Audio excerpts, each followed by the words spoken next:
Last class में हम लोगों ने कर्नाटक का प्रथम युद्ध पढ़ा। कर्नाटक का प्रथम युद्ध क्यों हुआ था, कर्नाटक युद्ध के दौरान क्या हुआ था, और फाइनली कर्नाटक युद्ध का प्रभाव क्या है, ये हम लोगों ने डिस्कस किया था। प्रभाव के बारे में हमने देखा था कि बेसिकली बहुत ज्यादा हमारे पास में क्या है, भौगोलिक परिवर्तन नहीं आता। भारत का जैसा मैप पहले था, जो हैदराबाद है वैसे ही, कर्नाटक का नवाब वैसे ही बैठा है ना, फ्रांसीसियों का जो जगह है वो वैसे ही है, अंग्रेजों का जगह वैसे ही है, लेकिन कुछ इफेक्ट जो है दिखने चालू होते हैं। जैसे भारतीय सैनिक, या कहना चाहिए भारतीय शासक जो है वो कमजोर है, ये बात दिख गया था। कैसे कमजोर? सैन्य शक्ति में भी कमजोर, कि सेना है बहुत बड़ी परंतु वो युद्ध कौशल उनमें नहीं है, ये बात दिख गया था। दूसरी बात, अड्यार के युद्ध के कारण। दूसरी बात, भारत तीन तरफ से पानी से घिरा हुआ है और यहां अगर किसी को लड़ना है तो उसके लिए नौसेना शक्ति कितना जरूरी है, इस बात का भी इंपॉर्टेंस पता चला था। नौसेना शक्ति के बारे में पता चला था। भारतीय सेना कितनी भी विशाल हो, वो चूंकि अकुशल है तो यूरोपीय उनसे जीत सकते हैं, और जीतने के कारण, जीत की इच्छा रखने के कारण में अब वो केवल व्यापारिक नहीं बल्कि क्या करेंगे, थोड़ा सा क्षेत्र विस्तार पर भी ध्यान देंगे। भारतीय राजाओं को जल्दी से बहलाया फुसलाया जा सकता है, इस तरीके की तमाम तरीके की बातें समझ में आनी चालू हो गई थी। एक और प्रभाव था क्या, कि भले ही दिख रहा है कि कर्नाटक का प्रथम युद्ध खत्म हो गया, लेकिन वास्तव में युद्ध सैनिकों के अंदर में या डुप्ले और अंग्रेजी अधिकारियों के अंदर में भी खत्म हो पाया था क्या? कर्नाटक का फर्स्ट वॉर, लास्ट मोमेंट आप याद करो, अंग्रेज चाह रहे थे पौंडीचेरी उनका हो जाए, फ्रांसीसी चाह रहे थे कि सेंट डेविड उनका हो जाए, सेंट डेविड उनका हो जाएगा तो पूरा क्षेत्र उनका हो जाएगा, और अचानक से युद्ध को रोका गया था एला शापल की संधि के द्वारा। तो इसलिए हम देखते हैं कि कर्नाटक के फर्स्ट वॉर से दोनों ही क्या है, दोनों ही पक्ष असंतुष्ट है, दोनों युद्ध के रुकने से। तो कहीं ना कहीं युद्ध की बात तो अंदर ही अंदर अभी भी चल रही है, और इन्हीं चीजों ने क्या किया, कर्नाटक के सेकंड वॉर को, कर्नाटक के द्वितीय युद्ध को प्रेरित किया। तो चलिए टॉपिक डालते हैं हम लोग, क्या, कर्नाटक का दूसरा युद्ध।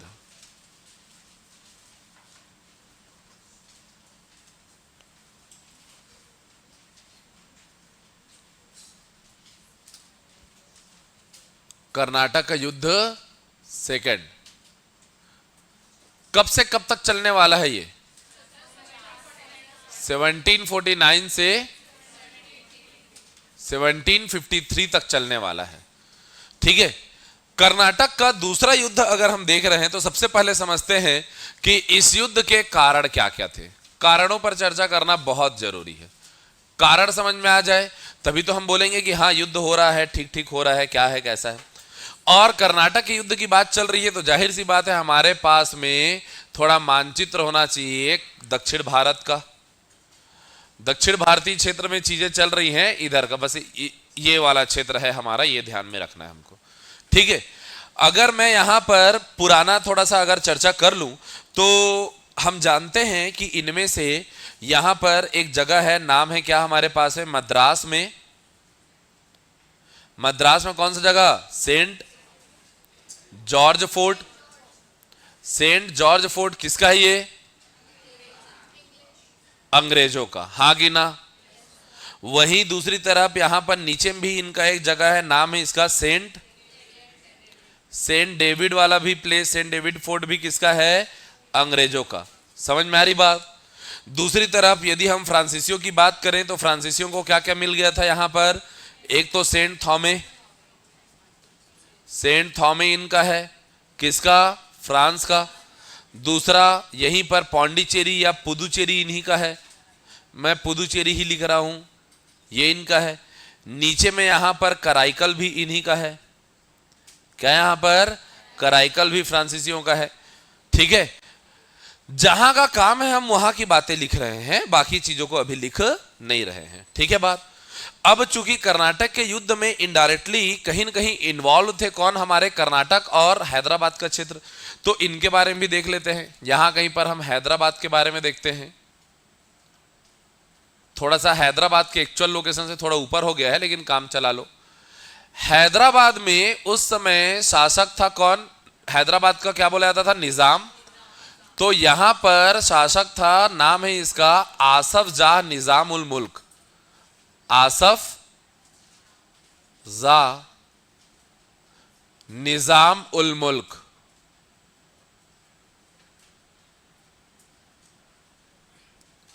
आसफ जा निजाम उल मुल्क, ये था यहां पर क्या, यहां का निजाम। याद हो पा रहा है नाम? क्या नाम है इसका? आसफ जा निजाम उल मुल्क।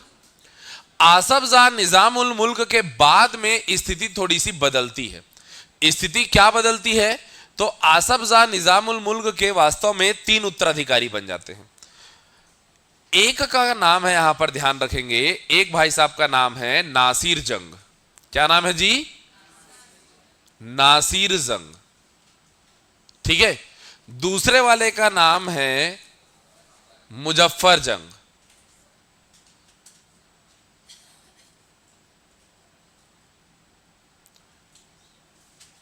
और तीसरे वाले का नाम क्या है? क्या नाम है? सलावत। अच्छा, सलावत को पहले लिख ले क्या? सलावत बेटा था ना इसका, सलावत जंग। और मुजफ्फर जंग कौन था? पोता था। तीसरा मुजफ्फर जंग जो है ये इसका पोता। मुजफ्फर जंग जो है वो क्या है? इसका पोता। ठीक है बात? ये दोनों बेटे हैं। नासिर जंग इसका पुत्र है, सलावत जंग इसका पुत्र है, और ये क्या है? इसका पौत्र है, पोता है, मुजफ्फर जंग। इनके बीच में कुछ तो होने वाला है, देखेंगे क्या होने वाला है।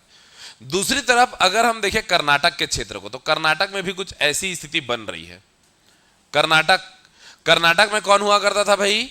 नवाब। और यहां का नवाब कौन था? यहां का नवाब था दोस्त अली। कौन था भाई?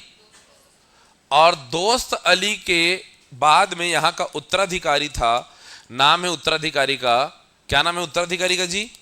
अनवरुद्दीन, जो बन गया था प्रथम युद्ध के टाइम पर ही बन गया था ना। नाम है इसका अनवरुद्दीन।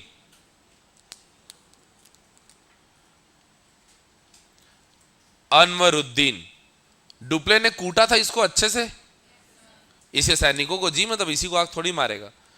और एक है चांदा साहब। एक कौन है? चांदा साहब। चांदा साहब के बेटे का नाम है रजा खां। और अनवरुद्दीन के बेटे का नाम है मोहम्मद अली। मोहम्मद अली। क्या है, जब कोई भी मैच चालू होता है तो मैच से पहले प्लेइंग 11 शो करते हैं ना। बस बस बस बस अभी वही तैयार हो रहा है। ठीक है, ठीक है। अभी यहां पर क्या है, मूवी चालू होने से पहले जैसे एक्टर लोग का नाम डिस्प्ले होता है, बस वैसे ही हमारे यहां पर रॉकिंग स्टार है अनवरुद्दीन। ठीक है। थलाइवा बैठे हुए हैं यहां पर, कौन? हमारे आसफ जा। ऐसे सब एक से एक लोग यहां पर भी बैठे हुए हैं। अभी एक एक करके इन सारे लोगों का रोल अभी बताऊंगा मैं। ये सारे याद हो पा रहे हैं क्या? नाम नहीं हो पाएंगे, इतने जल्दी याद नहीं हो पाएंगे। याद हो गए टाइप का फीलिंग मत लेना। लेकिन यहां पर जो कलर कॉम्बिनेशन में यूज कर रहा हूं उस बात पर गौर करो। अंग्रेजों को मैंने रेड से बनाया, और जिसका भी नाम मैंने रेड से लिखा, मतलब समझ जाओ कि उनका झुकाव अंग्रेजों की तरफ होगा। और फ्रांसीसी ब्लू से है, तो ये भी ब्लू वाले, मतलब मुजफ्फर जंग, चांदा साहब, ये लोग फ्रांसीसी वाले होंगे। ये मैं थोड़ा सा टीम क्रिएट कर रहा था। और बीच में ये भाई साहब अभी ब्लैक में है, उसका क्या होगा मैं बताऊंगा। ठीक है, चलो भाई, तो शुरू करते हैं हम लोग कि आखिर कर्नाटक का दूसरा युद्ध क्यों हुआ। नहीं बना पाए हो, बनाने के पीछे मत जाओ, प्रॉपर टाइम दूंगा तब बनाना। अभी खाली सुनो, अभी खाली एक बार सुन लो। ठीक है, या कोई एक आध फोटो खींच के रख लिए रहो, क्योंकि बाद में इसमें थोड़ा सा गड़बड़ी होने वाला है। ठीक है, फोटो खींचो जल्दी से एक। चलो, तो ये तो हो गए क्या हमारे सारे के सारे जो जो भी कैरेक्टर अभी नाम आने वाले हैं हमारे, उनके नाम। ठीक है, जो जो भी कैरेक्टर अभी यूज करेंगे हम लोग, वो सारे लोग। फ्रांसीसी गवर्नर का नाम आप जानते हो, कौन बैठा हुआ है यहां पर? डुप्ले। कौन है? डुप्ले यहां पर बैठा हुआ है। डुप्ले की ही महत्वाकांक्षी योजनाएं चल रही हैं। ठीक है बात। होता क्या है कि पहले हम लोग समझते हैं कि आखिर युद्ध के कारण क्या क्या थे। तो युद्ध के कारण में सबसे पहला कारण आप देखोगे तो वो है असंतुष्टि। असंतुष्ट सेना। किस बात से असंतुष्ट सेना? दोनों ही सेना, अंग्रेजी सेना भी असंतुष्ट है, फ्रांसीसी सेना भी असंतुष्ट है।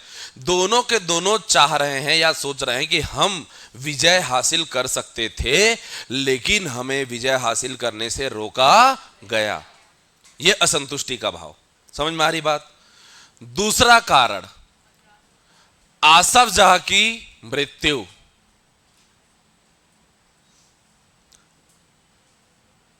आसफ जाह की मृत्यु, इसका मृत्यु क्यों कारण बना? क्योंकि इससे छिड़ गया हैदराबाद में उत्तराधिकार का युद्ध। हैदराबाद में उत्तराधिकार का युद्ध छिड़ गया।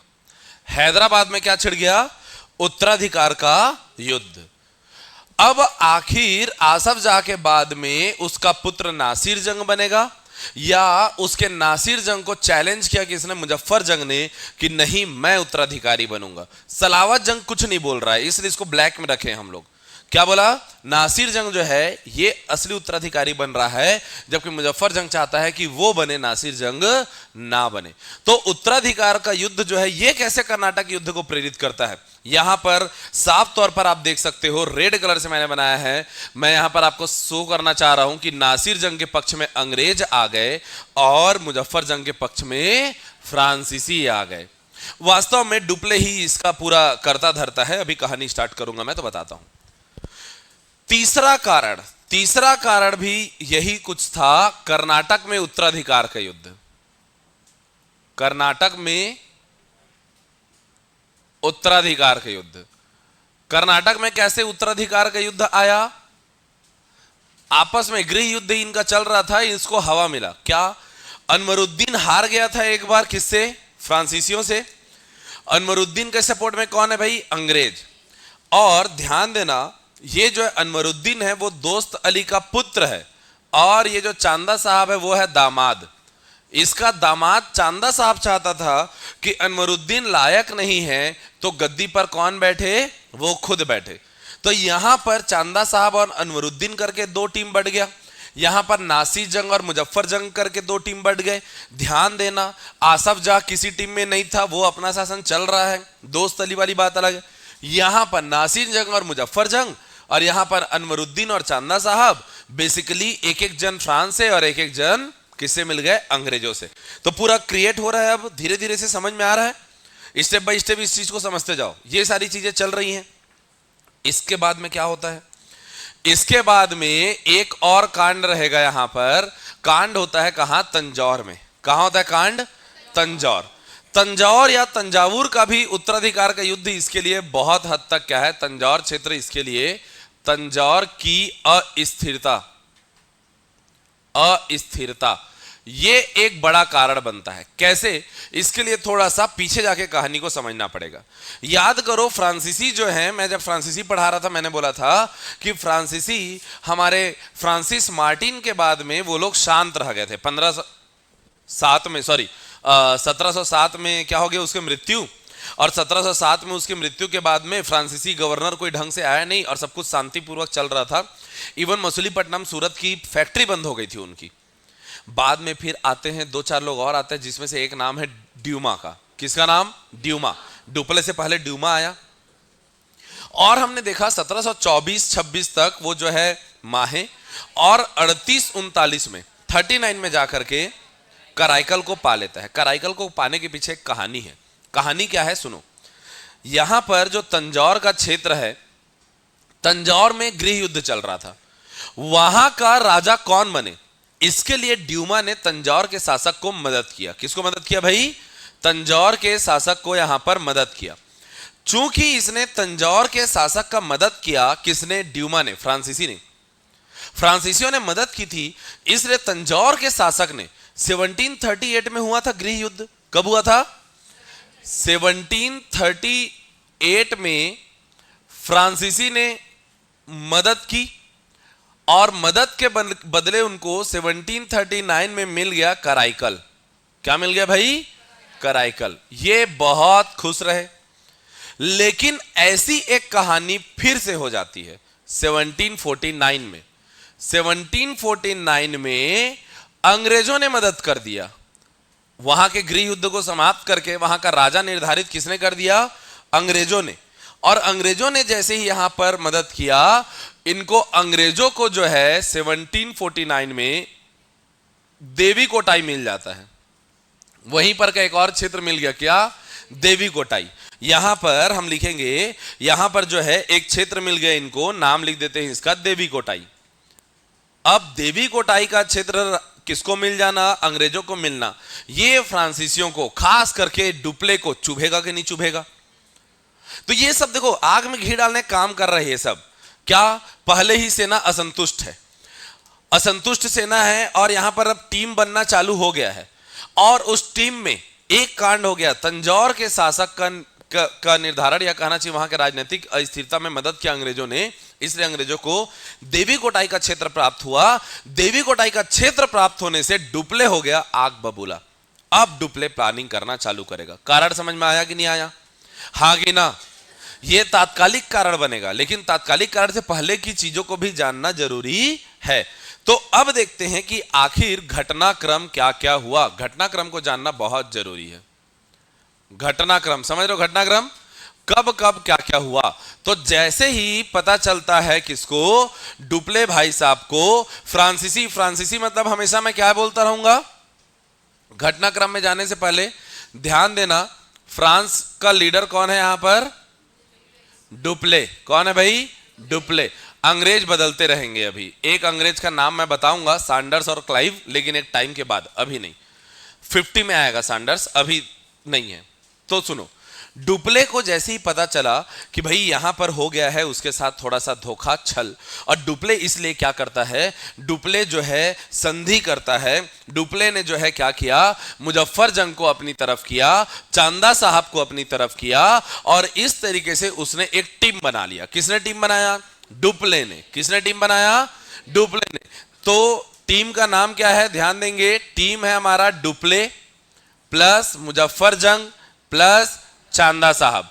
और ये तीनों ने मिल करके, इन तीनों ने मिल करके अटैक कर दिया किसके ऊपर? अनवरुद्दीन के ऊपर। किसके ऊपर अटैक कर दिया? अनवरुद्दीन।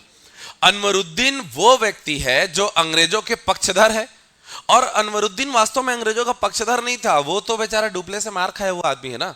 भाई डुप्ले ने धोखा दिया था ना अनवरुद्दीन को, 2 बार धोखा दिया था। एक बार बोला था हम लोग युद्ध नहीं करेंगे, फिर भी युद्ध किया, और दूसरी बात परमिशन लेके युद्ध करने गया और पैसा भी नहीं दिया। ठीक है बात? तो होता क्या है कि यहां पर डुप्ले और मुजफ्फर जंग और चांदा साहब मिल करके अनवरुद्दीन के ऊपर करते हैं आक्रमण, और आक्रमण करके यहां पर जो है पहला युद्ध छिड़ गया, और इस युद्ध में बेचारा अनवरुद्दीन मारा जाता है। कौन मारा गया? अनवरुद्दीन मारा गया। लिखो मत, खाली ध्यान से सुनो, लिखूंगा मैं बाद में आराम से। अनवरुद्दीन इस युद्ध में मारा गया। जैसे ही अनवरुद्दीन इस युद्ध में मारा गया, ये जो मोहम्मद अली है उसका बेटा, ये क्या क्या भाग, ये क्या हुआ? भाग गया। तो कुल मिलाकर के कर्नाटक बहुत आसानी से चांदा साहब के हाथों में, या कहना चाहिए फ्रांसीसियों के समर्थन में आ गया। कर्नाटक में अब किसका गवर्नमेंट है? चांदा साहब का, जो किसका पक्षधर है? फ्रांसीसियों का। अंग्रेजों के पैरों तले जमीन खिसक गई, बोले ये क्या हुआ, गड़बड़ बात है। तब अंग्रेजों ने क्या किया? अंग्रेजों ने क्या किया, अब अंग्रेज जो हैं वो प्रेरित करते हैं नासिर जंग को। अंग्रेज क्या करेंगे? नासिर जंग को प्रेरित करेंगे कि नासिर जंग आप आक्रमण करो चांदा साहब के ऊपर, कि चांदा साहब को आपको एनी हाउ पराजित करना है, हम आपका साथ देंगे, और चांदा साहब को डिलीट करके मोहम्मद अली को ढूंढ करके कर्नाटक का नवाब बनाएंगे। तब नासिर जंग बोला बात तो ठीक बोल रहे हो, क्योंकि नासिर जंग जो है अंग्रेजों का पक्षधर है। नासिर जंग जो है किसके दम पर बैठा हुआ है? अभी थोड़ा सा अंग्रेजों से मित्रवत संबंध है, और उसको पता है चांदा साहब फ्रांसीसी वाला है, हैदराबाद के अंतर्गत ही कर्नाटक का नवाब आता है। तो कर्नाटक में अपना पकड़ बनाए रखने के लिए उसके लिए जरूरी था कि नासिर जंग के अंदर भी वो आदमी बैठे ना जो उसका कहा माने। क्या पता कल को चांदा साहब फ्रांसीसियों के साथ मिलकर नासिर जंग पर ही आक्रमण कर दे, ऐसा भी तो हो सकता था। नासिर जंग को भी पता था कि मुजफ्फर जंग भी गद्दी पे बैठना चाह रहा है। मुजफ्फर जंग, चांदा साहब और डुप्ले का जोड़ी बन चुका है, इस बात को देख रहा है कौन? नासिर जंग। इसलिए नासिर जंग ने भी अंग्रेजों का साथ देने का सोचा और अंग्रेजों का साथ पा करके नासिर जंग आक्रमण करता है किसके तरफ? चांदा साहब की तरफ। किसकी तरफ आक्रमण करता है? चांदा साहब की तरफ। मोहम्मद अली भाग गया है, चांदा साहब यहां बैठा है। लेकिन जब वो आक्रमण करता है नासिर जंग, तो उसी समय उसके दिमाग की बत्ती खुल जाती है। बोलता है कि मैं अगर आक्रमण करने गया और यहां गद्दी में मुजफ्फर जंग बैठ गया, तब मेरा तो नुकसान हो जाएगा। तब यहीं पर ये जो है नासिर जंग जो है एक चाल चलता है। नासिर जंग ने क्या किया? नासिर जंग ने ये जो मुजफ्फर जंग है ना, मुजफ्फर जंग रहता था अपने सैनिकों के साथ, फ्रांसीसी सैनिकों के साथ रहता था। तो नासिर जंग ने फ्रांसीसी सैनिकों को कुछ को जो है खरीद लिया, फ्रांसीसी सैनिकों को लालच दिया और लालच दे करके मुजफ्फर जंग को बंदी बना लेता है। समझ में आ रही बात? मुजफ्फर जंग को बंदी किसने बनाया? डुप्ले के सैनिकों ने, पैसे के लालच में। डुप्ले को खुद पता नहीं है बात। डुप्ले तो दोस्ती कर रहा है मुजफ्फर जंग से, चांदा साहब से, और डुप्ले के ही सैनिकों ने नासिर जंग से पैसा लेकर के, पैसों के लालच में, पद के लालच में मुजफ्फर जंग को बंदी बना लिया गया। अब चूंकि मुजफ्फर जंग बंदी बन गया है, इसलिए बिना किसी डर के नासिर जंग चला गया कहां? चांदा साहब पर आक्रमण करने के लिए। डुप्ले को यह बात पता चला। आप सोचो डुप्ले की क्या स्थिति है। स्थिति नंबर 1, हैदराबाद में उसका दोस्त बंदी बना लिया गया है। अब ऐसा थोड़ी कि फ्रांसीसी लोग ही रहेंगे, नासिर जंग की भी सेना थी ना।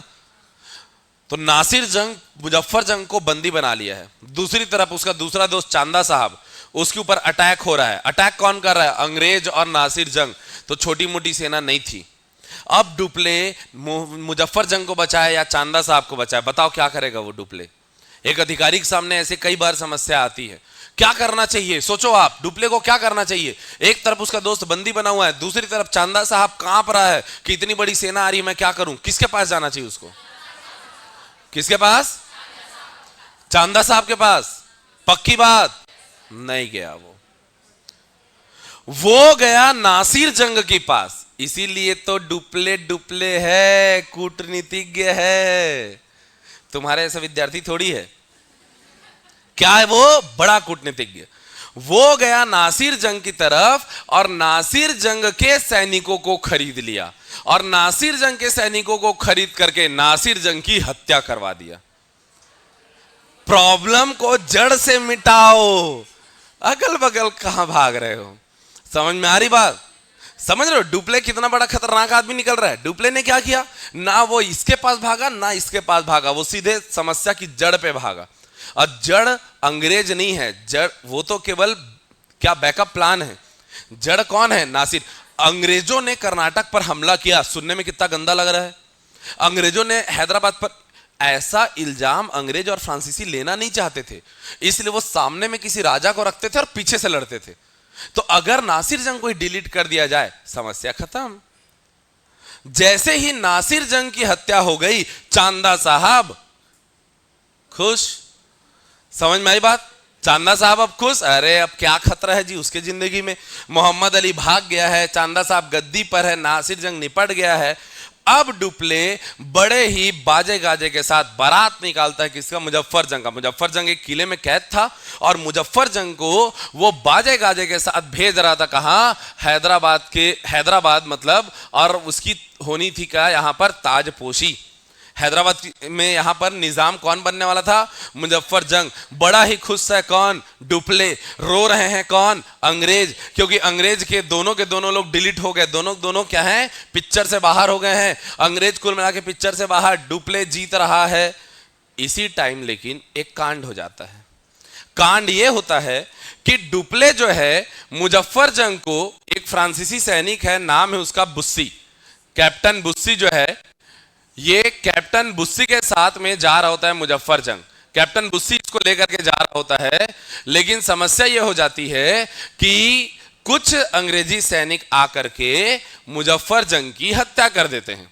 किसकी हत्या कर देते हैं? मुजफ्फर जंग की हत्या कर देते हैं। अब कैप्टन बुस्सी लेकर के जा रहा है मुजफ्फर जंग को, चल भाई तेरे को मैं क्या बनाऊंगा यहां का निजाम। बुस्सी हैदराबाद पहुंच जाता है, पीछे पलट के देखता है, अबे गायब आदमी। कौन आदमी गायब? मुजफ्फर जंग। समस्या का हल नहीं निकला। समस्या का समाधान हो जाता अगर मुजफ्फर जंग निजाम बन जाता, चांदा साहब नवाब बन जाता, लेकिन समस्या फिर रह गया। क्या है समस्या? हैदराबाद के निजाम का पोस्ट अब खाली है। अच्छा, ये ऐसा पोस्ट है जिसकी वैकेंसी नहीं निकलती। समझ में आ रही बात? फॉर्म भरेंगे जाकर के मत सोचो। देखो यहां पर क्या, मुजफ्फर जंग मर गया, नासिर जंग मर गया, तब फ्रांसीसियो ने अर्थात डुप्ले ने भेजा संदेश किसके पास? सलावत जंग के पास। सलावत जंग को बोला कि भाई आपको बनना है निजाम। सलावत जंग बोला मैं नहीं नहीं नहीं नहीं, नहीं मुझे बनना ही नहीं है। वो दोनों बनने के लिए मर रहे थे, तब नहीं चाह रहा था मैं बनना, और जब वो लोग बनने के लिए मर रहे थे और सच में मर गए, तब मैं क्यों बनूंगा, और मैं भी मर जाऊंगा कल को। डुप्ले ने समझाया, देखो चांदा साहब भी अपना आदमी है, तुम भी अपने आदमी हो, तुम्हारे ऊपर कोई भी अगर घातक हमला हुआ, कुछ हुआ, तो भैया ये बुस्सी है ना। सलावत जंग बुस्सी को ऐसी निगाहों से देख रहा है कि ये बुस्सी तो मुजफ्फर जंग के पास भी था ना, मुजफ्फर भी तो निपट गया, मेरी रक्षा कैसे करेगा ये जिंदा है, और इसके ये जिसका रक्षा का वादा किया था वो भी तो मर गया। फिर भी जैसे तैसे डुप्ले ने समझाया, बोला देख तू नहीं बैठेगा तो मैं किसी न किसी दूसरे को बैठा दूंगा, तू राज परिवार का है और सबसे अभी क्या है योग्य व्यक्ति तू ही दिख रहा है, तो तू गद्दी पर बैठ जा। सलावत जंग बोलता है चलो ठीक है। अंदर ही अंदर उसके भी मन में तो लड्डू फूट रहा था, डर रहा था, लेकिन कौन निजाम नहीं बनना चाहेगा यार, निजाम के पद पर बैठ। अच्छा, इन गधों को एक राजा का क्या दायित्व होता है उससे मतलब ही नहीं है, इनको तो कोई दूसरा बना रहा है। मतलब चंद्रगुप्त मौर्य को तैयार किया आचार्य चाणक्य ने, तो चंद्रगुप्त मौर्य को पता था कि एक राजा के क्या दायित्व होते हैं, अशोक को पता था क्या दायित्व होता है, अकबर ऐसा पला बढ़ा था, उसको पता है कि एक बादशाह का कर्तव्य क्या होता है। लेकिन जो भी व्यक्ति बादशाह का पद अपने अधिकारों की प्राप्ति के लिए करना चाह रहा है कि मैं बड़ा बेटा हूं इसलिए मैं गद्दी पर बैठूंगा, मैं ऐसा हूं इसलिए मैं गद्दी पर बैठूंगा, वो कभी भी अच्छा राजा बन पाएगा क्या? मैं उत्तराधिकारी हूं इसलिए मैं बनूं, यह दिक्कत रहेगा। जो जनता के प्रति अपने दायित्वों का निर्वहन कर सके, जनता के प्रति अपने कर्तव्यों को जाने, अगर वो बनता है मंत्री या राजा, तब ठीक रहेगा, हाँ कि ना?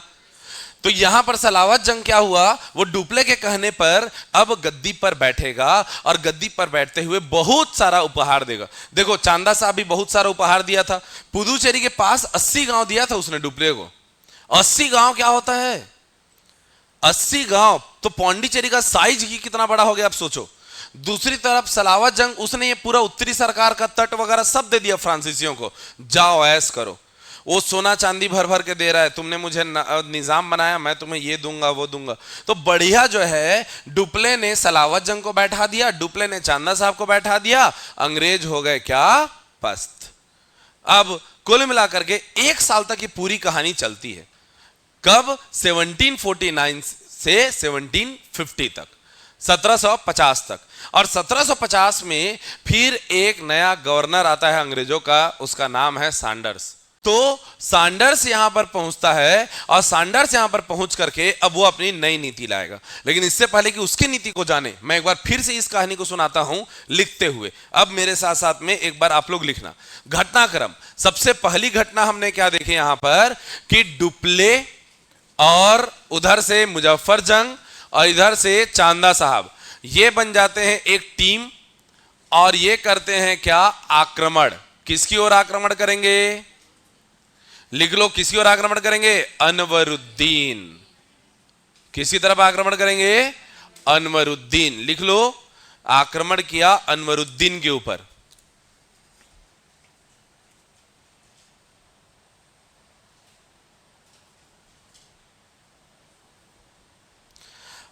आक्रमण किया अनवरुद्दीन के ऊपर, ठीक है।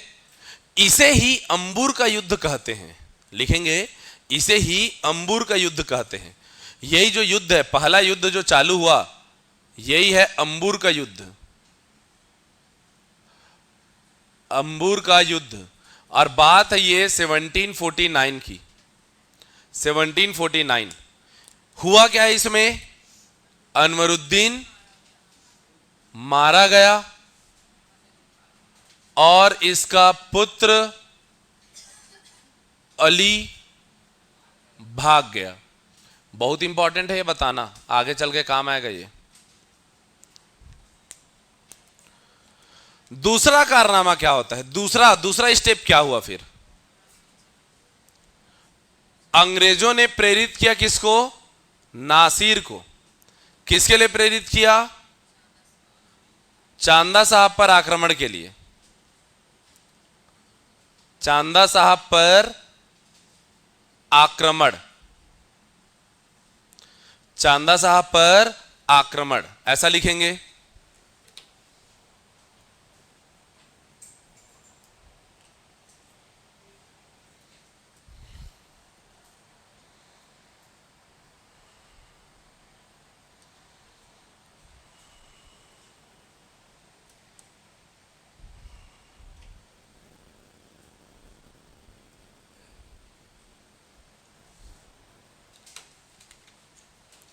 लिखे क्या? चांदा साहब पर आक्रमण के लिए प्रेरित किया। किसको? नासिर को। तो नासिर यहां पर पैरेलल में एक और काम करता है। क्या करता है वो मुजफ्फर जंग को कैद में कर लेता है। मुजफ्फर जंग कैद किसकी मदद से? फ्रांसीसी सैनिकों की मदद से। तब तीसरा स्टेप क्या होता है? डुप्ले नासिर की हत्या करवा देता है। हत्या करवा देता है। फाइनली मुजफ्फर जंग बुस्सी के साथ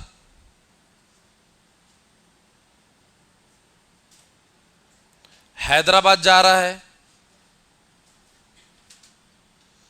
बट इस दौरान क्या हो जाता है? मुजफ्फर जंग की मृत्यु हो जाती है। नासिर की भी हत्या हो गई है। यहां अनवरुद्दीन डिलीट हो गया है। और इसलिए हम देखते हैं हैदराबाद का निजाम कौन बनता है? सलावत जंग। ये सारी घटना कब तक कंप्लीट हो गई है? 1750 तक। कब तक कंप्लीट हो गई है घटना? 1750 तक, 1750 तक। ठीक है, लंबा चौड़ा युद्ध चलेगा ना, तो थोड़ा सा ऐसा टाइम लगेगा। चलो, क्या यहां तक की बातें आपको स्पष्ट हो गई? बोलो हाँ। हाँ ना, गुड। तो चलो अब आगे बढ़ते हैं। अगर 1750 तक ऐसी स्थिति आ गई है जहां पर आप अब स्पष्ट रूप से देख रहे हो कि अनवरुद्दीन नहीं रहा, नासिर जंग नहीं रहा, मुजफ्फर जंग नहीं रहा, सलावत जंग बाकी, चांदा साहब बाकी, रजा खां बाकी और मोहम्मद अली बाकी है। अब 1750 में एक चेंज होता है। यहां पर देखेंगे हम कि अंग्रेजी अधिकारी बन के आया है कौन? अंग्रेजी गवर्नर। अंग्रेजी गवर्नर है सैंडर्स। और दूसरी तरफ फ्रांसीसी गवर्नर कौन है? फ्रांसीसी में डुप्ले ही है। कंटिन्यू। कौन है भाई? डुप्ले। डुप्ले यहां पर फ्रांसीसी गवर्नर है। सैंडर्स जो है, जैसे ही वो आता है, वो मद्रास का गवर्नर बन के आता है। देखो, बंगाल वाले उधर अलग रहेंगे, है ना। मद्रास का गवर्नर बन के जब वो आता है तो देखता है यहां पर अंग्रेजों की स्थिति थोड़ी ठीक नहीं है ना भाई। सेंट जॉर्ज फोर्ट है, देवी कोटाई है, सेंट डेविड है, यहां पर पूरे के पूरे ये राज परिवार किसका साथ दे रहे हैं? फ्रांसीसियों का।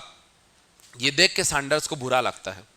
सैंडर्स जो है सबसे पहले अब ढूंढने निकलता है मोहम्मद अली को। किसको ढूंढने निकलता है?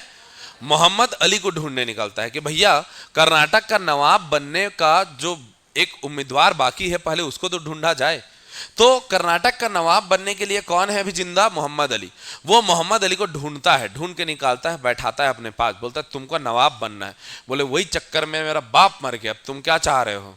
तुम भी मुझे क्या है सामने रखोगे और उसके बाद में क्या है, क्या करने वाले हो? बाद में फ्रांसीसियों से लड़ोगे। चंद उसको जो है गवर्नर हमारा सैंडर्स जो है समझाता है कुछ नहीं होगा ऐसा, तुम चलो हमारा साथ दो, तुम बनोगे नवाब बनोगे। मोहम्मद अली को प्रेरित करता है और मोहम्मद अली को क्या है, अब नवाब बनाने का ठान लिया कौन? सैंडर्स। इसलिए सैंडर्स क्या करता है, वो चांदा साहब को यहां पर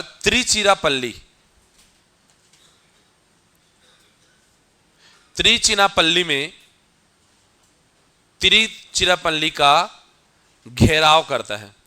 कौन करता है घेराव? कौन करता है घेराव? सैंडर्स करता है। घेराव किसने किया? सबसे पहला घेराव किसने किया? अंग्रेजों ने घेराव कर दिया यहां पर। और धीरे धीरे मोहम्मद अली को लेकर के आया और मोहम्मद अली के साथ में अंग्रेजी सेना को रख लिया है। और उसके बाद में फिर धीरे धीरे वहां पर ऐसा माहौल क्रिएट कर रहा है कि मोहम्मद अली ही है जो वास्तविक क्या है, यहां का नवाब के पद के लिए उत्तराधिकारी यही है। क्योंकि वो तो भाई दामाद है ना, दूसरा परिवार है, पुत्र का पुत्र, मतलब ये दोस्त अली का खानदान यहां चल रहा है, तो कायदे से मोहम्मद अली को बनना चाहिए। और इसलिए अंग्रेज जो है मोहम्मद अली को सामने रख के घेरते जा रहे हैं कि इसको चांदा साहब को। चांदा साहब तुरंत व्हाट्सअप करता है किसको? डुप्ले को, कि भैया तुम हो कहां, यहां लगातार मैं घिरा जा रहा हूं। और ये स्थिति में फिर इनको घेरना चालू करता है कौन? डुप्ले। अब डुप्ले ने घेराव चालू किया। कुल मिलाकर के जो ये तिरुचिरापल्ली का क्षेत्र है, कहना चाहिए पूरा पूरा कर्नाटक है। कर्नाटक एक युद्ध क्षेत्र बनता जा रहा है। अंग्रेज मोहम्मद, युद्ध हो नहीं रहा है, युद्ध हो नहीं रहा है, बल्कि घेराव हो रहा है। जैसे आप बार बार सुनते हो डोकलाम क्षेत्र में चीनी सैनिक इतना सारा टैंक ले आए, अपना युद्ध हथियार वगैरह ले आए हैं, सैनिकों का वहां पर क्या हो रहा है? जमाव हो रहा है। फिर भारत भी यहां से अपना टैंक वगैरह, हमारे सैनिकों का ट्रूप वहां पर क्या है, डिप्लॉय करना चालू कर देता है। युद्ध होता है क्या? नहीं, युद्ध नहीं होगा वहां पर। लेकिन दोनों वहां पर क्या है, अभी तनातनी एकदम जो है हाई टेंशन का माहौल बन गया। वैसे ही हाई टेंशन माहौल बना हुआ है कहां पर? कर्नाटक में। कर्नाटक में मोहम्मद अली को लेकर के अंग्रेजी सेना जो है भिड़ते जा रही है, दूसरी तरफ चांदा साहब की रक्षा के लिए फ्रांसीसी सेना भिड़ते जा रही है, और यहां पर युद्ध आरंभ नहीं हो रहा है। दोनों एक दूसरे को शक्ति प्रदर्शन कर रहे हैं, गिन रहे हैं, तुम्हारे पास 1000 तलवार है, मेरे पास 1005 तलवार है, ऐसा करके अभी गिनती चल रही है इनका। इसी समय एक युवा सैनिक है सैनिक, कोई बड़े पद का व्यक्ति नहीं है और बहुत ही युवा स्थिति में है। नाम है उसका रॉबर्ट क्लाइव। क्या नाम है उसका? ये नाम कुछ ही सालों बाद आपको बहुत बड़ा नाम बन के दिखेगा, लेकिन अभी ये क्या है? एक युवा सैनिक है, रॉबर्ट क्लाइव। याद आ रहा है कौन हो सकता है ये? प्लासी का युद्ध वाला। करवाएंगे अभी प्लासी का युद्ध कुछ दिन बाद में, ठीक है? तो वही अंग्रेजी गवर्नर के साथ में इसका एक सैनिक है, नाम है इसका रॉबर्ट क्लाइव। ये जो रॉबर्ट क्लाइव है अभी सैनिक बस है ना, कुछ दिन में सैंडर्स को हटा करके खुद बनेगा गवर्नर, अभी देखते जाओ। तो रॉबर्ट क्लाइव जो है वो सैंडर्स को सलाह देता है, साहब इधर सुनो, थोड़ा एक बात बताना था। बोले यहीं पर जो हम लोग जो हाई टेंशन माहौल बनाए हुए हैं, इससे रिजल्ट नहीं आएगा। तो बोले अच्छा, तुम बहुत जानते हो, क्या करना चाहते हो? बोले सर एक काम करते हैं, दूसरे क्षेत्र में चलते हैं, यहां पर अर्काट भी बहुत इंपॉर्टेंट जगह है। बोला हाँ जगह तो इंपॉर्टेंट है। तो बोले अगर आप अनुमति दो तो मैं अर्काट में आक्रमण करूंगा और अर्काट को अपने कब्जे में ले लूंगा। अगर मैं अर्काट पे आक्रमण किया और उसको अपने कब्जे में लिया तो जरूर डुप्ले को या डुप्ले के साथ में कौन, चांदा साहब को अर्काट की तरफ आना ही पड़ेगा। और जैसे ही वो मेरी तरफ अर्काट की तरफ आएंगे वो लोग, आप तुरंत यहां पर मोहम्मद अली का ताजपोशी करा देना। बोले वाह यार, प्लानिंग तो जोरदार है, आक्रमण। और इसने क्या किया, ये जो सैंडर्स है उसने रॉबर्ट क्लाइव को अनुमति दे दी, जाओ ले जाओ जितना सैनिक चाहते हो। बोले जितना सैनिक चाहते हो, अगर मैं ज्यादा ले जाऊंगा तुम क्या करोगे? यहां तुमको कच्चा नहीं चबा जाएंगे, मेरे पहुंचने से पहले तुम निपट जाओगे। मात्र 400-500 सैनिक लेकर के चला गया कौन? Robert Clive. कहां चला गया? अर्काट। तो अर्काट में अब अर्काट के किले को जीत गया कौन? क्लाइव। अर्काट के किले के अंदर कौन आ गया? Robert Clive. ज्यादा सैनिक तो लाया नहीं था वो, अब वहां पर युद्ध वगैरह में कुछ सैनिक और शहीद भी हो गए। तो 100 अंग्रेजी सैनिक थे और लगभग 300-400 भारतीय सैनिक थे, मतलब अंग्रेजों में भर्ती हुए भारतीय सैनिक। तो ऐसा करके 400-500 लोग गए और अर्काट को घेर लिए। ये बात पता चला किसको? चांदा साहब को। चांदा साहब को जैसे ये बात पता चला तो चांदा साहब और डुप्ले मिल करके योजना बनाते हैं और फ्रांसीसी सैनिकों को नेतृत्व करते हुए रजा खां यहां से निकलता है और रजा खां जाता है। Planning fail. क्लाइव ने क्या सोचा था? चांदा साहब खुद आएगा, लेकिन जो गद्दी पे बैठा व्यक्ति है अर्थात चांदा साहब है, वो यहां से हिला क्या नहीं।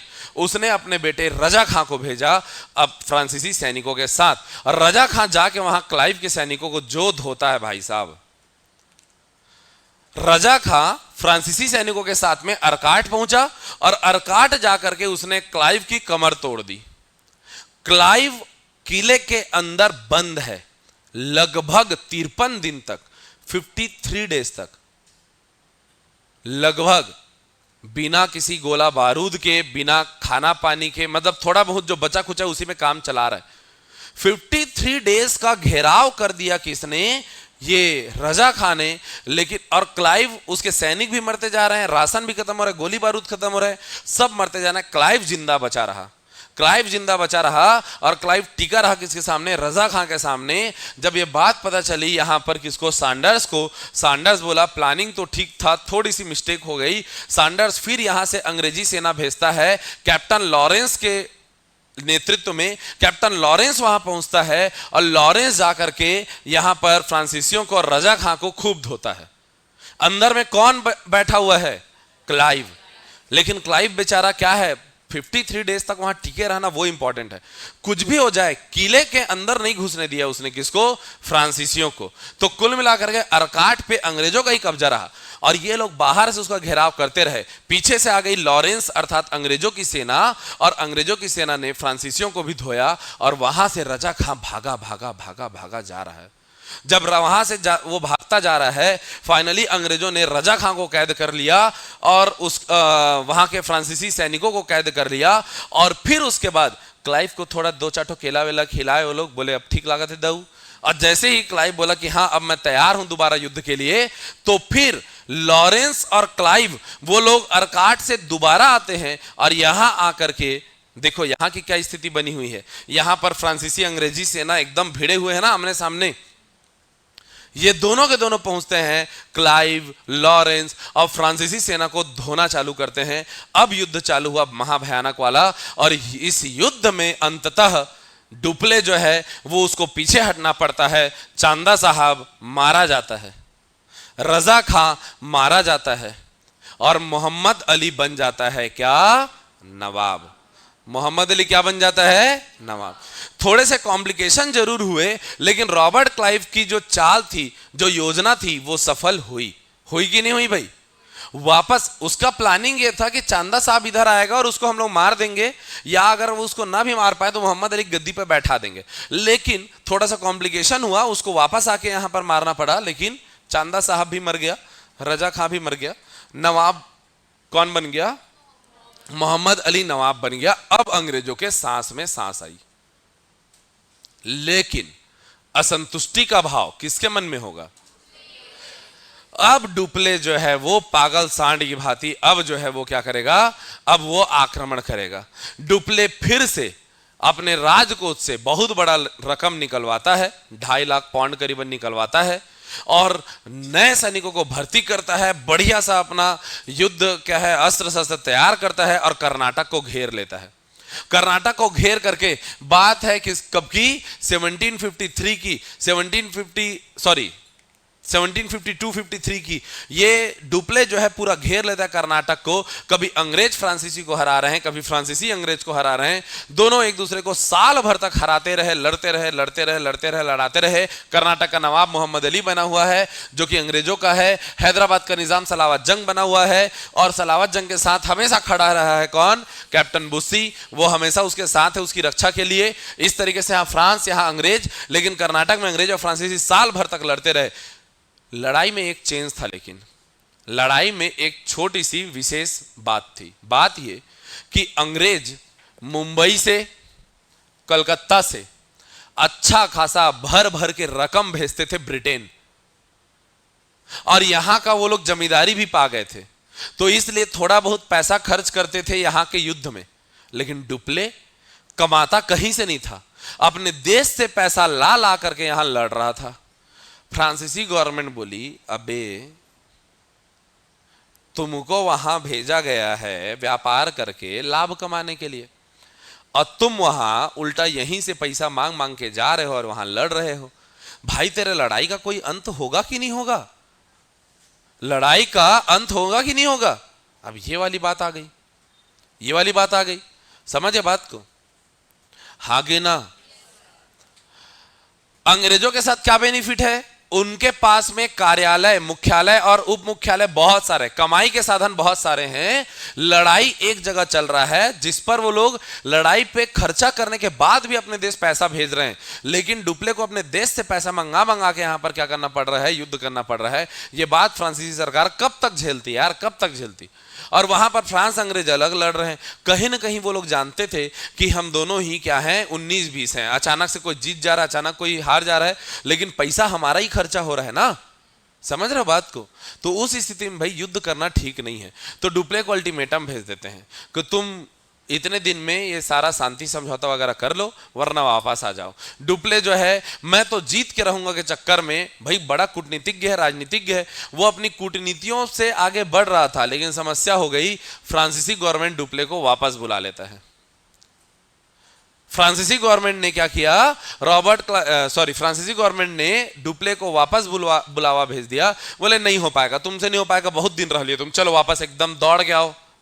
डुप्ले कहां चला गया? फ्रांस। और यहां पर नया गवर्नर बना के भेजा गया रॉबर्ट गोडेहेयू को।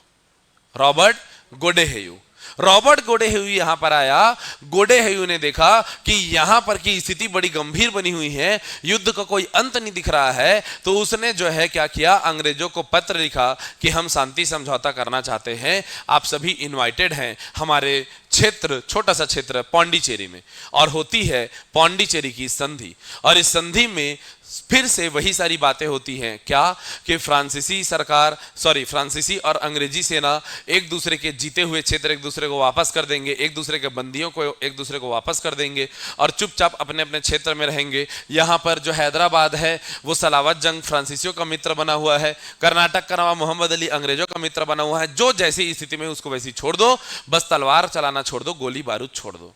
शांति प्रस्ताव के बारे में बात होता है कहां पर? पौंडीचेरी की संधि में। उधर से डुप्ले पत्र लिखता है कि गोडेहेयू, तुमने फ्रांसीसी सरकार के, फ्रांस के बेइज्जती भरे पत्र पर साइन किया है।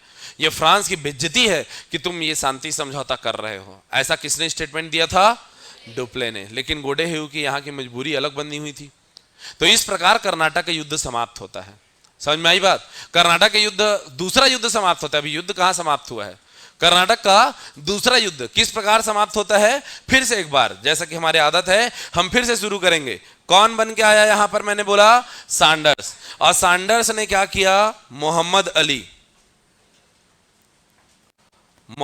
अली को खोजा, और मोहम्मद अली के साथ अंग्रेजी सरकार ने क्या कर दिया? कर्नाटक का घेराव।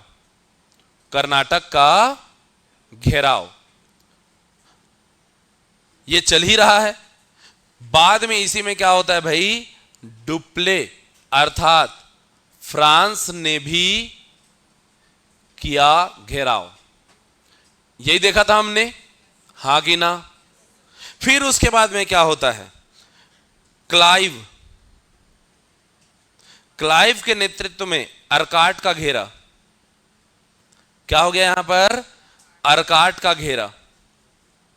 अर्काट का घेरा का नतीजा 53 डेज अकेला लड़ा, प्लस बाद में आती किसकी सेना? ये अकेला था, और वर्सेस कौन था यहां पर? रजा खां प्लस फ्रांसीसी सेना। जब 53 दिन तक ये अकेला था, इसके बाद में इसके साथ कौन आता है? कैप्टन लॉरेंस इससे आकर के मिलता है। और फाइनली क्या होता है? फाइनली यहां पर रजा खां और फ्रांसीसी सेना हारती है, और अंग्रेज जो हैं कैप्टन लॉरेंस और साथ ही कहना चाहिए क्लाइव, ये दोनों जीत जाते हैं। ये दोनों क्या होते हैं भाई? जीत जाते हैं। और फाइनली हम देखते हैं एक और चीज क्या होता है कि बाद में जाकर के ये लोग किसको? चांदा साहब मर जाएगा, चांदा साहब। और नवाब कौन बनता है? मोहम्मद अली। नवाब कौन बना? मोहम्मद अली बना। क्लियर है बात? क्या इतनी बातें आप लोगों को क्लियर है? हाँ कि ना? इसके बाद मैं 8वां पॉइंट यहां पर लिख रहा हूं, वहां तक 7 यहां पर लिख रहा हूं। 8वां, क्या डुप्ले को वापस बुलाया गया? डुप्ले को वापस फ्रांस, और रॉबर्ट गोडेहेयू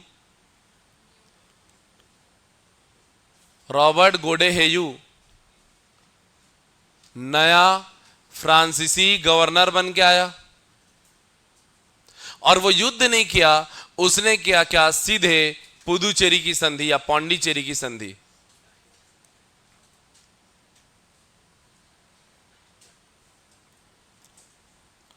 पौंडीचेरी की संधि, खत्म बात। क्या इतने पॉइंट लिखने से आपको ये कर्नाटक के दूसरे युद्ध का सारा सारा कहानी याद आ जाएगा? आ जाएगा कि नहीं आएगा? हाँ कि ना? अगर कभी बोला जाए कर्नाटक का सेकंड वॉर किससे खत्म हुआ है? पौंडीचेरी की संधि। फर्स्ट वॉर किससे खत्म हुआ था? एला शापल की संधि, है ना? एला शापल की संधि, ठीक है। पौंडीचेरी की संधि के तहत क्या क्या हुआ था वो भी लिख लो एक बार। चलो लिखो तो। अच्छा ये लिख रहे हो? लिखो, इसको पहले लिखो। लिख लिए पूरा? ठीक है चलो। तो मैं बता रहा था पौंडीचेरी की संधि के बारे में। देखिएगा, ध्यान समझना। ये जो है युद्ध जो है 53 तक चलता है। बाद में रॉबर्ट गोडेहेयू आता है और इनके बीच में संधि होती है। ये संधि होती है कब? 1755 में। कब होती संधि? 1755 में संधि होती है। और संधि की मोटा मोटी बात एक दो लिख लो। संधि में क्या होता है? 1755 की संधि कि फ्रांसीसी और अंग्रेज दोनों एक दूसरे के विजित क्षेत्र एक दूसरे को वापस कर देंगे। मतलब जो भी क्षेत्र इन लोगों ने जीता था एक दूसरे को दे देंगे, ठीक है। विजित क्षेत्र वापस। दूसरी बात, एक दूसरे के बंदियों को भी रिहा कर देंगे। बंदी मतलब युद्ध बंदी रे, ठीक है। युद्ध बंदियों को वापस कर देंगे।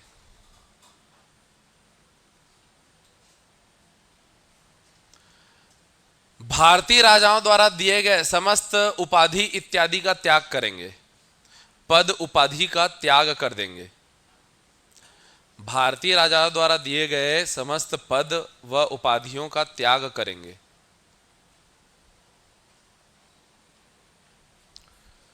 केवल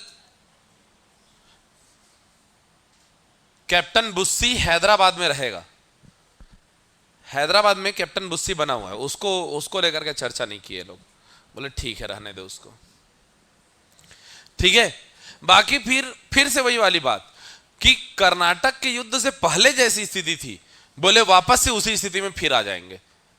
ये तो फिर वही बात हुई, भौतिक रूप से तो वैसी स्थिति में आ जाएंगे, क्या मानसिक रूप से आ पाएंगे? अब बताओ, कर्नाटक के सेकंड वॉर का कौन जीता? अंग्रेज की फ्रांसीसी? कौन जीत रहा है? जैसे वहां पर मानसिक विजय फ्रांसीसियों की हुई थी, वैसे ही अभी मानसिक विजय किसकी हुई है? अंग्रेजों की हुई है। किसकी हुई है? अंग्रेजों की। शक्ति में देखोगे तो फ्रांसीसी भी वैसे ही अच्छे खासे दिख रहे हैं, लेकिन मानसिक रूप से जीत गए अंग्रेज, क्योंकि डुप्ले को वापस बुलाना पड़ा है। और जो नया गवर्नर आया है वो आते साथ युद्ध किए बिना संधि कर रहा है। मतलब अब फ्रांसीसी हो गए क्या? थोड़े कमजोर। फ्रांसीसी क्या हो गए? कमजोर। अब डुप्ले जैसा या डुप्ले से भी खतरनाक राजनीतिक सोच, कूटनीति, कुटिल व्यक्ति कौन है? क्लाइव। और अब क्लाइव का बोलबाला चालू होगा। किसका बोलबाला चालू होगा? क्लाइव का बोलबाला चालू होगा। और क्लाइव जो है अंग्रेजों को स्थापित कर पाएगा। चलिए देखते हैं कर्नाटक का तीसरा युद्ध। हाँ भाई, हो गया। चलिए तो स्टार्ट करेंगे। कर्नाटक का तीसरा युद्ध लिखिए। कर्नाटक का तीसरा युद्ध। क्या कारण हो सकता है तीसरे युद्ध का? कोई विशेष कारण? रॉबर्ट क्लाइव सेटिस्फाई नहीं होगा। हाँ, वो तो अब नहीं होगा, क्योंकि सैनिक होने के नाते उसने बहुत अच्छा काम कर दिया है और उसकी पदोन्नति हो गई है, तो अब वो और बड़े बड़े कारनामे करना चाह रहा है। बात तो सत्य है।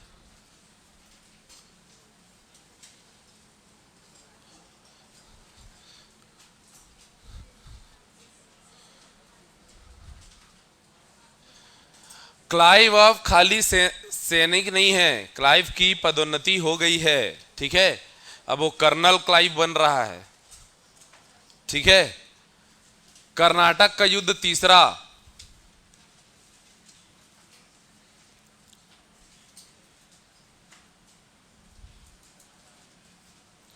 कर्नाटक का तीसरा युद्ध कब से कब तक होगा?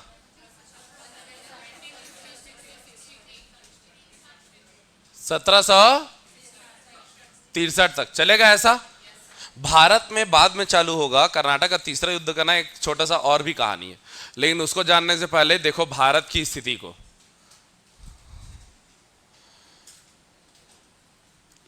देखो ये बंगाल क्षेत्र पता है ना आपको, हमारा अगला अध्याय ही बंगाल होने वाला है, तो बंगाल में मैं और डिटेल में बताऊंगा।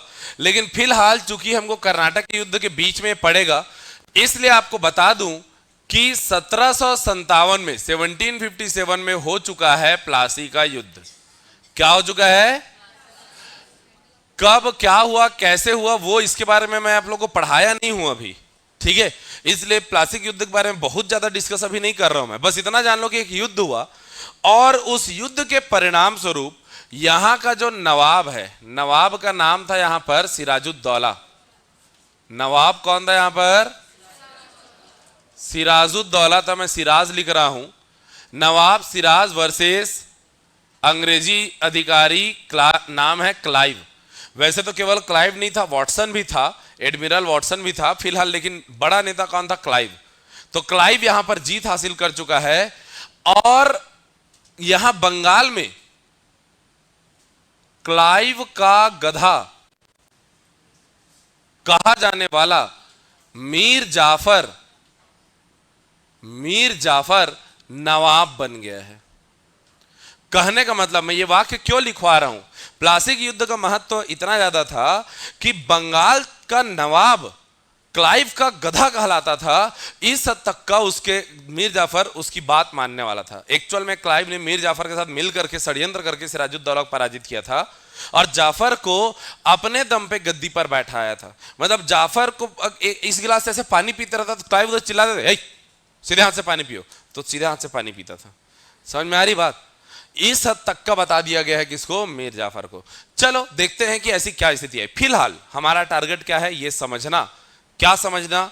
कि यहां पर किसका बोलबाला है? क्लाइव अर्थात अंग्रेजों का। कब से? 1757 से। दूसरा हम बात कर रहे थे हैदराबाद की। हैदराबाद नीला रंग का है, अर्थात कौन है यहां पर गद्दी पर? कौन बैठा है? निजाम। सलावत जंग। और सलावत जंग के साथ में यहां पर कौन है? कैप्टन अर्थात फ्रांसीसी। फिर नीचे देखते हैं हम लोग कर्नाटक की क्या स्थिति बोलो? रेड कलर में आ रहा है, मतलब यहां का नवाब कौन है? मोहम्मद अली। और मोहम्मद अली की क्या स्थिति है? अंग्रेज है यहां पर। हाँ कि ना? यहां पर एक राज्य तंजौर, ये बहुत महत्वपूर्ण है, तंजौर के कारण ही सेकंड वॉर हुआ था, है ना। कुछ जगहों को भी फिर से लिख लेते हैं हम लोग।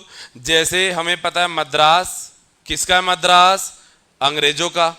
यहां पर हमको पता है एक जगह देवीकोटाई इनको मिल गया था।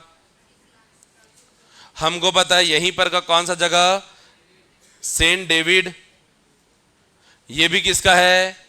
अंग्रेजों का। इसके अलावा फ्रांसीसियों का क्या क्या है यहां पर? सेंट थॉमे फ्रांसीसियों का है, पौंडीचेरी या पुदुचेरी इन्हीं का है, और कराईकल इन्हीं का है। और कोई भी है क्या? ऐसा जो है ये सारा क्षेत्र इनका बना हुआ है, ठीक है बात। ऐसी स्थिति दिख रही है। ऐसी स्थिति हमने देखा कि भाई कर्नाटक का सेकंड युद्ध वो कैसे अंत होता है? सेकंड युद्ध का अंत कैसे हुआ? सेकंड युद्ध का अंत कैसे हुआ था? किसके बीच हुआ था? पौंडीचेरी की संधि। पौंडीचेरी की संधि से युद्ध हुआ था, युद्ध का अंत हुआ था, बात है 1755 की। देखो अब समझना कर्नाटक के तीसरे युद्ध का कारण। पहला युद्ध जो हुआ था कर्नाटक का, उसका अंत हुआ था एला शापल की संधि। एला शापल की संधि में क्या हुआ था? एला शापल की संधि, ये संधि हुई थी यूरोप में और उसको थोपा गया था कहां? भारतीय या अन्य क्षेत्रों में। अब यहां पर भारत में जब फ्रांसीसी और अंग्रेजी सरकार जो गवर्नर है वो मिल करके जब सोचते हैं कि हम पौंडीचेरी की संधि करके अब शांत हो जाएंगे और संधि में जो कुछ बातें लिखी उसको ले जा करके यूरोप भेजते हैं अपने अपने देश, वहां के देश के बड़े नेता उस पर साइन करेंगे, तब तो क्या रियल की संधि कहलाएगी ना। तो ये लेटर जो है अभी उड़ते उड़ते जा रहा है वहां, और जैसे वहां जाके पत्र देखता है, संधि पत्र हूं जी, साइन करो मेरे ऊपर, वहां जाके देखेंगे तो क्या होगा? वहां ऑलरेडी यूरोप में अंग्रेज और फ्रांसीसी सरकार आपस में लड़ रही थी। सप्तवर्षीय युद्ध का आरंभ हो चुका है। कौन सा युद्ध? यूरोप में इंग्लिश एंड फ्रेंच सप्तवर्षीय युद्ध चल रहा है। क्या चल रहा है भाई यहां पर? सप्तवर्षीय युद्ध। उन्होंने तो पौंडीचेरी की संधि पत्र को ही फाड़ के फेंक दिया, भाड़ में गया संधि, लड़ो और लड़ो। पहले युद्ध करना चाह रहे थे तो वहां से शांति थोपा गया, इसलिए सेकंड वॉर हुआ। और इस बार ये लोग शांति चाह रहे हैं तो उधर से लड़ने का आदेश आ गया और लड़ो। समझ में आई बात? फ्रांसीसी सरकार जो डुप्ले को वापस बुलाया था कि भाई तुम ज्यादा लड़ रहे हो, पैसा खर्चा हो रहा है, तुम वापस आओ, वो देखा कि गोडे है उतना लायक नहीं है, तो फ्रांसीसी सरकार ने भेज दिया किसको? एक नया, बात है 1758 की, फ्रांसीसी नया गवर्नर आ रहा है, नाम इसका काउंट डी लाली। काउंट डी लाली, काउंट डी लाली नाम का एकदम एक नया फ्रांसीसी गवर्नर आ रहा है। और ये काउंट डी लाली आकर के सीधा आक्रमण करता है कहां पर? लाली। ये पहुंचा 1758 में, बोलता है आक्रमण टू बंगाल। एक मिनट, बंगाल का नवाब कहां गया? बोले बंगाल का नवाब यही मीर जाफर तो है, तो क्लाइव क्या कर रहे हैं यहां? क्लाइव वास्तविक नवाब है। बोले वापस, गलत टाइम पर आक्रमण हो रहा था। ये क्या सोचा काउंट डी लाली, फ्रांसीसी सरकार ने इसको भेजा, लेकिन भेजने में थोड़ा सा लेट कर दिया। क्या किया भाई? जब तक कि देखो युद्ध चालू हो चुका, संधि टूट गई, संधि पत्र पर साइन नहीं हुआ, और फ्रांसीसी सरकार ने काउंट डी लाली को भेज दिया। काउंट डी लाली को यही बोल करके भेजा कि जा करके वहां तबाही मचाओ, पूरा अंग्रेजों को बर्बाद करके आओ। और काउंट डी लाली देखा कि यहां पर जो है ना लगातार संघर्ष ज्यादा चल रहा है, रिजल्ट नहीं मिल रहा है। वो सोचा मैं सीधे बंगाल पर आक्रमण करूंगा, लेकिन इससे पहले कि वो बंगाल पर आक्रमण करता, बंगाल अंग्रेजों का हो चुका है। बोला ये तो गलत हो गया। बोले चलो वापस चलते, फिर हटाओ क्या करना है। तो काउंट डी लाली 1758 में पहुंचे। इसीलिए प्लासी का युद्ध को जानना जरूरी था। 57 में बंगाल किसका हो गया है? अंग्रेजों का। और काउंट डी लाली लेट में पहुंचता है, तो लाली बोलता है वापस, और ये बोलता है कि अब एक काम करते हैं, सेंट डेविड जाते हैं। बोलते हैं नहीं रुको, सेंट डेविड नहीं जाएंगे, पहले हम लोग जाते हैं मद्रास अटैक। बोले नहीं रुको, यहां भी नहीं जाएंगे, एक जगह जाते हैं। बोलते हैं अभी हम लोग चलते हैं कहा? तंजौर। तंजौर को घेरते हैं। बोला किसको घेरने चला गया वो? तंजौर। तंजौर के राजा को घेरा उसने, तंजौर के राजा घेरा, और तंजौर के राजा को पराजित करके इससे वो 50 लाख रुपए पाना चाह रहा था। कितना? 1 महीना, 2 महीना, 3 महीना, 6 महीना हो गया उसको घेरे हुए, उसको 50 लाख रुपए नहीं मिल रहा था। ये तंजौर में ये बंगाल जीतने आया था, तंजौर से 50 लाख रुपए नहीं निकाल पा रहा है। समझ रहे हो?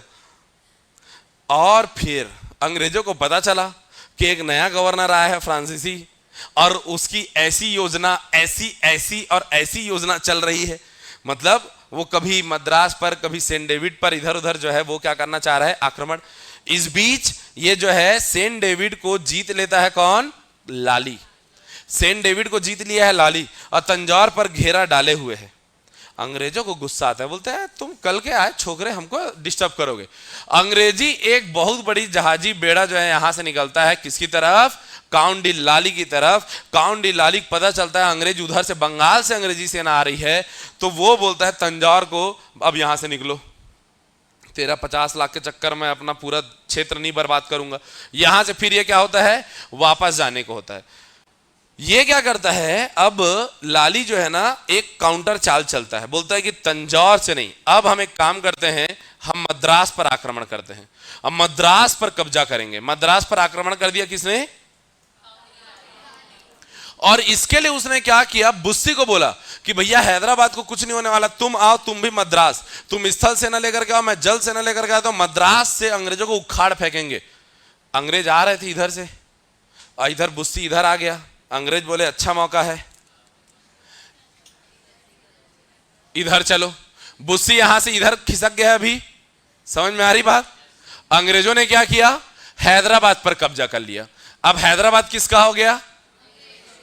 ये लो भैया, हैदराबाद नवाब निजाम वही है। निजाम कौन है? सलावत।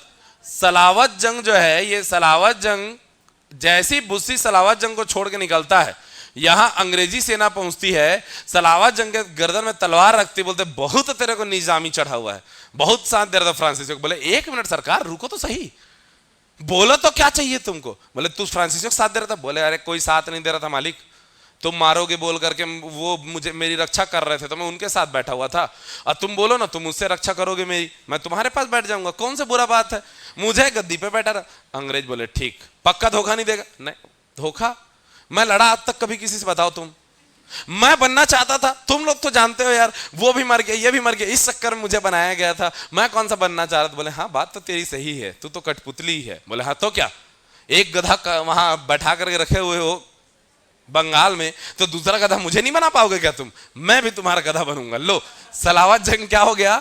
हैदराबाद का निजाम सलावत जंग ही रहा, लेकिन अब रंग बदल गया है। अब रंग किसका चढ़ चुका है? अंग्रेजों का। इसके एवज में सलावत जंग ने खुशी खुशी अंग्रेजों को फिर दान दक्षिणा कर दिया, बहुत सारे जमीन वमीन इधर उधर सब दे दिए अंग्रेज। अब अच्छा, दूसरी तरफ ये जो है हमारा लाली, काउंट डी लाली को क्या बोल के भेजे थे? तुम जाओ अंग्रेजों को उखाड़ देना वहां से। लाली आया, यहां बंगाल में बैठ गए। लाली यहां तंजौर से 50 लाख रुपए नहीं वसूल पा रहा है, और यहां हैदराबाद भी उसके हाथ से चल दिया। अब लाली मद्रास को नहीं छोड़ सकता था, तो मद्रास पे एकदम जी जान लगा करके भिड़ जाता है। कौन? लाली। दूसरी तरफ अंग्रेजी सेना भी पहुंच जाती है, तो यहां पर कभी लाली हावी हो रहा है, कभी क्लाइव और उसकी सेना या मद्रास का गवर्नर ये हावी हो रहे हैं। लगातार साल भर तक युद्ध चलता रहा, साल भर नहीं 6-7 महीने तक युद्ध चलता रहा। बरसात का टाइम था, तूफानी हवाएं चल रही थी, तब तक यहां पर यह युद्ध चलता रहा। जैसे ही बरसात का समय बीतता है, ब्रिटेन और बड़े बड़े जहाजी बेड़े भेज देता है, किसकी मदद के लिए? मद्रास की मदद के लिए। और वो जहाजी बेड़े जब आते हैं, काउंट डी लाली की हालत हो जाती है क्या? खराब। और यहीं पर पास में एक जगह है जिसका नाम है वॉन्डीवॉस। क्या नाम है इसका? वॉन्डीवॉस। ये जो संघर्ष है, ये जो उथल पुथल है, ये 1.5-2 साल तक चलता रहता है। 1760 में 1760 में वॉन्डीवॉस के मैदान पर अंग्रेजों और फ्रांसीसियों के मध्य एक निर्णायक लड़ाई होती है, जिसमें एकदम खुले आम फ्रांसीसी सेना हारती है, अंग्रेज वहां पर जीत जाते हैं। कब? 1760 में फ्रांसीसी क्या हो जाते हैं? हार जाते हैं। मैंने क्या बताया? 58 में काउंट डी लाली आता है। इसकी योजना पहले रहती है क्या? बंगाल पर आक्रमण, लेकिन फेल हो जाता है क्योंकि वहां ऑलरेडी क्लाइव था। दूसरा, ये सेंट डेविड पर क्या कर लेता है? विजय पा लेता है। तीसरा, तंजौर पर क्या करता है? ये घेराव करता है, परंतु लाभ इसको नहीं मिलता है। चौथा, हैदराबाद अंग्रेजों का हो जाता है। हैदराबाद पर कब्जा किसका हो जाता है? अंग्रेजों का। और पांचवी बात हमने देखा, मद्रास का घेराव होता है। मद्रास का घेराव और साल भर तक चलता है क्या? संघर्ष। अंततः छठवां पॉइंट हम बोलते हैं 1760 में होता है क्या? वॉन्डीवॉस का युद्ध। क्या होता है भाई? वॉन्डीवॉस का युद्ध होगा। और वॉन्डीवॉस का जो युद्ध होता है, इसमें होता क्या है कि फ्रांसीसियों की निर्णायक हार और अंग्रेजों की निर्णायक जीत। वॉन्डीवॉस के युद्ध ने तय कर दिया कि हाँ, फ्रांसीसी अब काफी कमजोर हो गए हैं, अंग्रेज जीतेंगे। लेकिन जैसा कि मैंने कहा, ये तो यहां पर चल रहे सप्तवर्षीय युद्ध का प्रभाव मात्र है। वास्तव में इनके बीच में संधि कब होती है? संधि होती है, अगला बिंदु लिखेंगे, 1763 में होती है क्या? पेरिस की संधि। कौन सी संधि भाई? पेरिस की संधि होती है। और पेरिस के संधि के तहत फाइनली भारत में क्या हो जाता है भाई? अंग्रेजों का अधिकार। किसका अधिकार हो जाता है? अंग्रेजों का अधिकार हो जाता है। और फ्रांसीसी सरकार को, फ्रांस व्यापार करेंगे, व्यापार के लिए इनको जगह मिलता है माहे, कराईकल, पुदुचेरी और यनम। चंद्रनगर भी इन्हीं का था, याद करो चंद्रनगर। लेकिन चंद्रनगर पे भी अंग्रेजों ने ही कब्जा कर लिया। चंद्रनगर मतलब बंगाल थोड़ा बड़ा जगह है ना, बंगाल पे अधिकार नहीं दिया अंग्रेजों ने। चंद्रनगर को छोड़कर माहे, कराईकल, पुदुचेरी और यनम को पर जो है फ्रांसीसियों को व्यापार करने की अनुमति दी गई। ध्यान रहे, इन्हें सैनिक रखने की अनुमति नहीं थी। सैनिक रखने की अनुमति नहीं। भारतीय शासकों से संधि करने की अनुमति नहीं। संधि करने की अनुमति नहीं। तो भारत में स्थिति स्पष्ट हो गई 1763 से कि हाँ भाई, 73 के बाद में अब यहां पर जितने भी यूरोपीय आए थे, पुर्तगाली खत्म, डच खत्म, डेनिश खत्म, फ्रांसीसी खत्म। कौन है यहां पर अब केवल और केवल? यही हमारे चैप्टर का उद्देश्य था, इस चैप्टर को पढ़ने का, कि भाई भारत में यूरोपियों का आगमन एवं उनका आपसी संघर्ष। और संघर्ष का नतीजा निकला कि पुर्तगाली जो है वो गोवा, दमन, दीव, दादर नगर हवेली के क्षेत्र में रह गए। डच जो है वो 1759 में बेदरा के युद्ध में हारे और 1795 में यहां से पूर्ण रूप से चले जाएंगे। डेनिश यहां पर 1745 में अंग्रेजों को सारा चीज बेचकर चले गए। और फ्रांसीसी जो बचे, फ्रांसीसी जो है बुरी तरह 1760 में हारते हैं। 63 में संधि होती है और वो केरल के माहे, तमिलनाडु के पौंडीचेरी और कराईकल और आंध्र प्रदेश के यनम के क्षेत्र में केवल व्यापार करेंगे, सैनिक नहीं रखेंगे, भारतीय राजाओं के साथ संधि नहीं करेंगे। इस स्थिति के साथ में भारत में प्रभावशाली हुए कौन? अंग्रेज। समझ में आ गई चीजें? हां कि ना? तो अब अंग्रेज तो भारत में स्थापित हो गए आपसी संघर्ष से। लेकिन अब कल हम लोग पढ़ना चालू करेंगे बंगाल, मैसूर, मराठा, मुगलों के उत्तर मुगल काल में क्या हुआ और अवध क्षेत्र में क्या हो रहा है। अब हम पढ़ेंगे भारतीय राज्यों के साथ यूरोपीय शक्तियों का संघर्ष। ठीक है बात? पहला चैप्टर खत्म हो चुका है। तो जाहिर सी बात है, इसका टेस्ट कब होगा? कल। कल नहीं हो पाएगा? कल कौन सा वार है? तो परसों रख लेते हैं। बहुत बहुत बधाई हो, परसों टेस्ट रहेगा आप लोग का।